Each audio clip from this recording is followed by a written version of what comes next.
एक हफ्ता कबल तक शाम के हुक्मरान बशारुल असद का तख्ता उलटना नाकाबिले तसव्वुर था। उस वक्त बागियों ने शुमाल मगरबी शाम में अदलब के गढ़ से अपनी जारहाना मुहिम शुरू की थी। ये शाम के लिए एक टर्निंग पॉइंट है। बशारुल असद अपने वालिद हाफिजुल असद की मौत के बाद 2000 में इक्तदार में आए थे। उनके वालिद ने 29 साल तक मुल्क पर हुक्मरानी की थी और अपने बेटे की तरह मुल्क पर आहनी कंट्रोल रखते थे। बशारुल असद को विरासत में ही एक ऐसा मुल्क मिला जहां हुकूमत का कंट्रोल सख्त रहता था और ऐसा सियासी निजाम था जिसके बारे में नाकदीन मुखालफिन को दबाने का इल्जाम लगाते थे। किसी किस्म की अपोजिशन को बर्दाश्त नहीं किया जाता था। पहले ये उम्मीद थी कि चीजें मुख्तलिफ होंगी, सब काम शफाफियत से होंगे और जुल्म कम होगा, मगर ये तवक्कुआत देर तक कायम न रह सकी। असद को हमेशा एक ऐसे आदमी के तौर पर याद रखा जाएगा जिसने अपनी हुकूमत के खिलाफ 2011 में पुरअमन मुजाहिरीन पर तशद्दुद करके उन्हें मुंतशिर किया। इस सूरत हाल ने खाना जंगी को जन्म दिया जिसमें 5 लाख लोग हलाक हुए और 60 लाख बेघर। रूस और ईरान की मदद से असद बागियों को कुचल कर अपने दौरे इक़्तिदार को वुसअत देने में कामयाब रहे। रूस ने अपनी फिजाई ताकत इस्तेमाल की जबकि ईरान ने शाम में अपने फौजी मुआविन भेजे। लबनान में ईरानी हिमायत याफ्ता मलेशिया हिजबुल्लाह ने शाम में तरबियत याफ्ता जंगजू तैनात किए, मगर इस बार ये सब नहीं हो सका।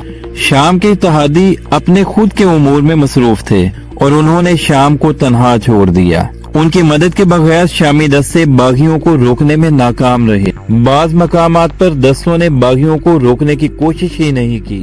इन बागियों की क़ियादत सख्तगीर इस्लामी गिरोह हैतुत तहरीर शाम ने की है। पहले बागियों ने हलब पर कब्जा किया जो मुल्क का दूसरा सबसे बड़ा शहर है। उन्हें बहुत कम मज़ाहमत का सामना करना पड़ा। फिर हुमा और कुछ दिन बाद हमस जैसे अहम शहर भी बागियों के हाथों में चले गए। दमिश्क तनहा रह गया था। ये सिर्फ कुछ घंटों की बात थी।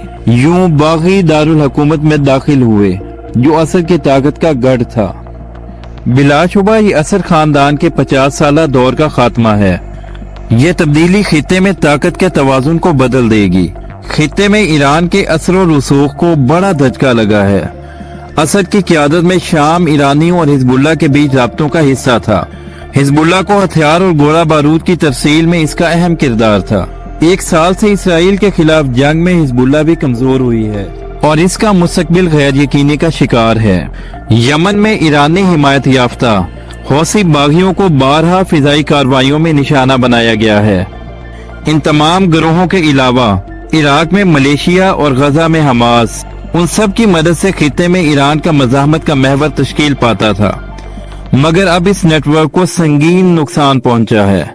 इसराइल की जानिब से इस नई सूरत हाल का खैर मकदम किया जाएगा क्योंकि ये ईरान को अपने लिए खतरा समझता है। कई लोगों का ख्याल है कि तुर्की की मर्जी के बगैर ये सब मुमकिन नहीं था। तुर्की शाम में बागियों की हिमायत करता है, मगर उसने हैतुत तहरीर शाम की पुष्टपनाही के इल्जाम की तरदीद की है। कुछ देर तक सैयद तैयब एर्दोगान असद पर जोर दे रहे थे कि मुज़ाकरात के जरिए इस मसले का सफारती हल तलाश किया जाए ताकि शामी पनागज़ीन वापस लौट सकें। तुर्की में इनकी तादाद 3 लाख तक है जो मकामी सतह पर एक हसास मसला बन चुका है, मगर असद ने इससे इनकार किया। कई लोग असद की बेदखली पर खुश हैं, लेकिन आगे क्या होगा? हैतुत तहरीर शाम की जड़ें अलकायदा से मिलती हैं और इसका एक पुरतशद्दुद माजी है। कई बरसों के दौरान इस गिरोह ने खुद को शाम की एक कौमी कुव्वत के तौर पर जाहिर किया है। इनके हालिया पैगामात में सफारती और मफाहमती सोच झलकती है, मगर इसके बावजूद कई लोग पूरी तरह मुतमईन नहीं। उन्हें तशवीश है कि हुकूमत गिराने के बाद वो आगे क्या करेंगे। इन ड्रामाई तब्दीलियों से शाम में ताकत का खला पैदा हो सकता है। नतीजतन मजीद अफरा तफरी और तशद्दुद का खतरा है। मैं हूँ सईद अमान और आप सुन रहे हैं उर्दू पाकिस्तान।